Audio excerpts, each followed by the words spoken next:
कट्टियां हैं जी। इन्हां दे रेट ज़्यादा पा रहे हैं। ए कट्टी सारे नाल महंगी साडे को बैठी है। अच्छा, ए वाली आखिरी कट्टी है साडे को महंगी। अच्छा हाँ जी, वड्डी मझ दी सोहनी कट्टी। अच्छा, इन्हां दी कोई निशानियां दसो जेहड़ी कि पता चल जाए कि छोटी कट्टी जेहड़ी वो बड़ी हो के अच्छी मझ बने। हाँ जी। अस्सलाम वालेकुम दोस्तों, उम्मीद है आप सब खैरियत से होंगे। मैं हूं जहांगीर और गोट ब्लॉग्स में आपको वेलकम कहता हूं। थंबनेल को देख के आपको मालूम हो गया होगा कि आज मैं आपके साथ नौज़ायदा कट्टों और कट्टियों के पालने के बारे में डिस्कस करूंगा। मैंने एक ऐसे बंदे का इंटरव्यू किया जो मुख्तलिफ़ मंडियों से छोटी कट्टियों और कट्टों को ख़रीदता और इन्हें फ़रोख्त करता है। तो आइए मैं आपको इसका इंटरव्यू दिखाता हूं और साथ ही वो आपको इनको पालने का तरीका भी बताएगा। अस्सलाम वालेकुम भाई। वालेकुम सलाम जी। भाई की नाम है अपना? मेरा नाम जी हाजी इकराम। हाजी इकराम।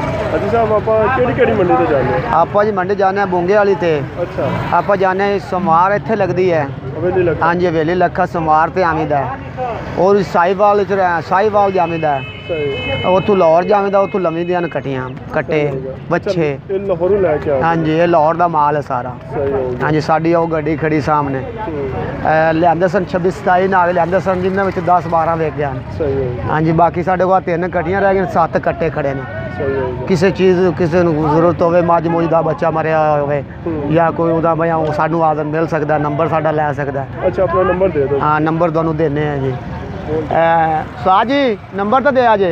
हाँ जी, 0304 46 38 838। अपना की नाम है? नज़ीर अहमद। ठीक हो गया भाई। हाँ जी। लैंडिंग होई ਤੁਹਾਡੇ ਨਾਲ ਰਾਬਤਾ ਕਰ ਲਾਂਗੇ। हाँ जी, साहिवाल। चलो सही, बहुत शुक्रिया। फोन दसो ए वाली ਜਿਹੜੀ ਪਹਿਲਾ हाँ जी, ये पहला जोटा जे, दूसरा भी जोटा जे।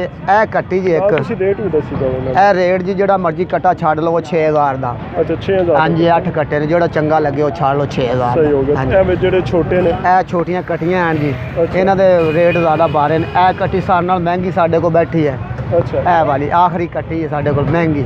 ਅੱਛਾ। ਬਾਕੀ ਇਹਦਾ ਰੇਟ 14000 ਰੁਪਏ ਆ।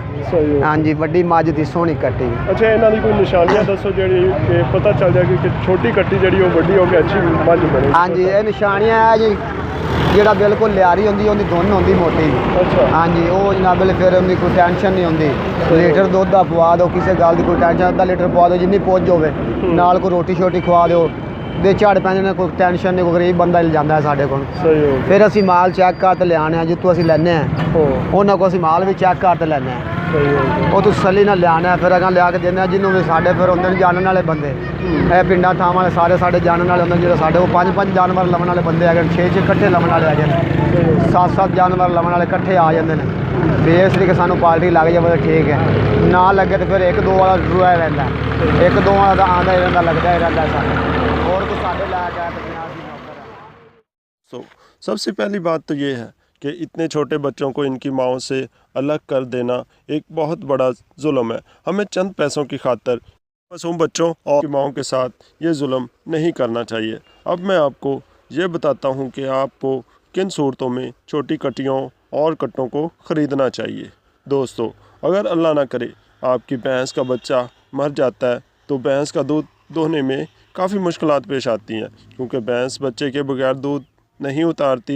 इस सूरत में आप मंडी से छोटी कट्टी या कट्टा ख़रीद कर भैंस के नीचे छोड़ सकते हैं। दूसरी सूरत ये है कि अगर कोई दोस्त बड़ी भैंस ख़रीदने की इस्तात नहीं रखता तो वो इस तरह की छोटी कट्टी को ख़रीद कर और इसे पाल कर अपना शौक़ पूरा कर सकता है। अगर दोस्तों इस तरह की कट्टियों और कट्टों को ख़रीदने से पहले इस बात का मुकम्मल यकीन कर लें कि आप इनकी अच्छी तरह से देखभाल कर सकते हैं, क्योंकि इनको पालना बहुत ही मुश्किल होता है। अगर आपको ज़रा भी ख़दशा हो कि आप इनकी अच्छी तरह से देखभाल नहीं कर सकते तो इनको हरगिज़ मत ख़रीदें।